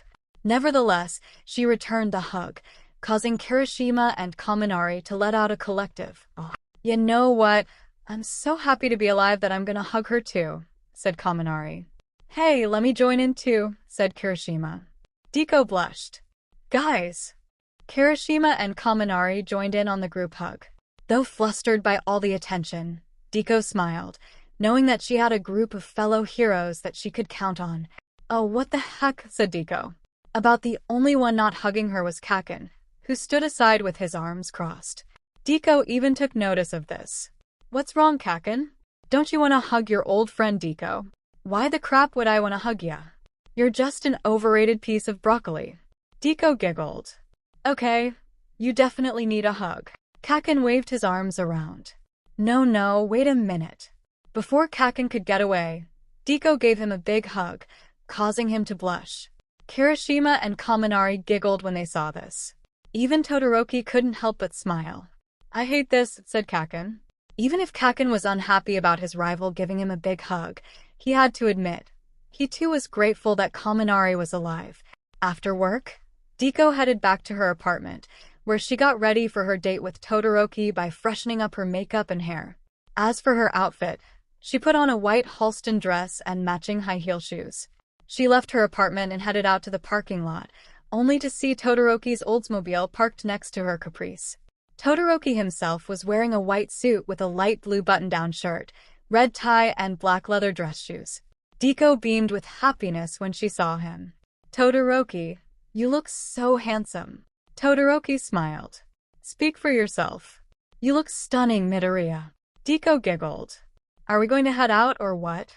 As you wish, my lovely maiden. Todoroki drove 𝗂𝐿 over to the Infinity Disco, located on 653 Broadway, the former location of Pfaff's beer cellar and, at one point, an envelope factory. Barring the antique facade, the only indication that the club existed was the black door with the number 653 painted in white. Already, there was quite a line of people waiting to gain entry to the club, and the street was lined with cars. Fortunately, as usually happens in media set in New York, Todoroki found a spot for his Oldsmobile. Once they got out, 𝗂𝐿 and Todoroki joined the throngs of people hoping to get up and boogie tonight. It felt like the line went off into infinity, but eventually, 𝗂𝐿 and Todoroki were able to gain admittance to the club, no small feat considering that it was usually members only, with non-members being admitted if there was room. Inside Infinity, the block-long dance floor was pitch dark save for a crapload of neon lighting, the first example of this being the neon phallus that greeted dancers as soon as they entered the club. Perhaps the most prominent examples of neon were the 4 disco balls hanging from the ceiling, each surrounded by 3 neon rings of different colors, plus the 4 columns near the bar surrounded by progressively larger neon rings. A row of multicolored chase lights graced the ceiling as well, and as if there wasn't enough neon, the walls were also lined with arch-shaped mirrors accented by neon. Staring into one of these mirrors made the neon-accented disco balls appear to go on forever, hence the club's name. To get the dancers going, the DJ was currently spinning Fasten Seatbelt by Space. At first, the slow piano-accented intro proved to be deceiving, but 𝗂𝐿 went along with it and attempted to slow dance with Todoroki, but there was one problem. 𝗂𝐿, I don't know how to dance. It's okay, Todoroki. Just follow my lead. Todoroki did his best to sway to the music with 𝗂𝐿. He accidentally stepped on her feet once or twice, but he seemed to be doing a manageable job of it. Then the drum beat really picked up, and when the 𝐼𝐼𝐺 synth bass line kicked in, 𝗂𝐿 really got into the groove. Todoroki was bewildered by the sudden change in pace, and still not entirely acquainted with the act of disco dancing, he very nearly froze up. However, after a brief look at the other dancers, he decided to fake it, first by doing a simple 2-step pattern. As the song wore on, Todoroki decided to make up his own moves, and not only did it become apparent that he actually had a sense of rhythm, but nobody cared exactly how he danced, least of all 𝗂𝐿, who actually seemed to be impressed by his dancing, so much so that she grabbed him by the hands and joined him in the groove. In this exact moment, they forgot all about their troubles. To 𝗂𝐿, her attempted rape at the hands of Captain Famous was nothing more than a faint memory. Similarly, Todoroki had all but forgotten about the untimely death of his father. All they knew was that they were united in a heavenly swirl of peace, love, and neon, accompanied by songs such as Hi by Peter Moser's music, 𝐒𝐭𝐻 by Emily Woods, and Fever by Sylvester. All they wanted to do was dance, dance, dance the night away. However, by the time the DJ was spinning Give Me Love by 𝗬𝗏, 𝗂𝐿 stopped dancing, much to Todoroki's confusion. Why are you stopping now? I'm getting thirsty. Why don't we hit the bar? Very well. And so, 𝗂𝐿 and Todoroki danced their way through the crowds and up to the bar. What'll it be? Asked the bartender, a brunette with mid-length hair. I'll have a Coke, said 𝗂𝐿. I'll have a ginger ale, said Todoroki. Todoroki reached for his wallet, but 𝗂𝐿 was quicker in paying for their drinks. You didn't think you were always going to be a gentleman, did you? 𝗂𝐿 giggled. Well, Todoroki shrugged. 𝗂𝐿 held out her glass. To heroism. What's this about? You mean you've never toasted before? What's that? Hold up your glass like I'm doing, and then clink yours against mine. Why do we do that? Basically, it's a way of wishing each other good health. Okay then.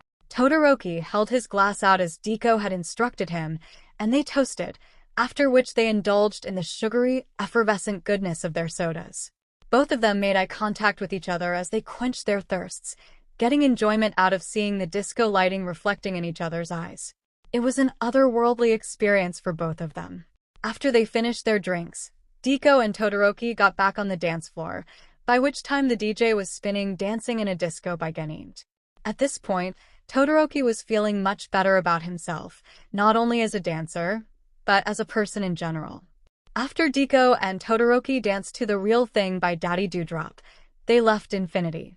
Midoriya, thanks for suggesting this.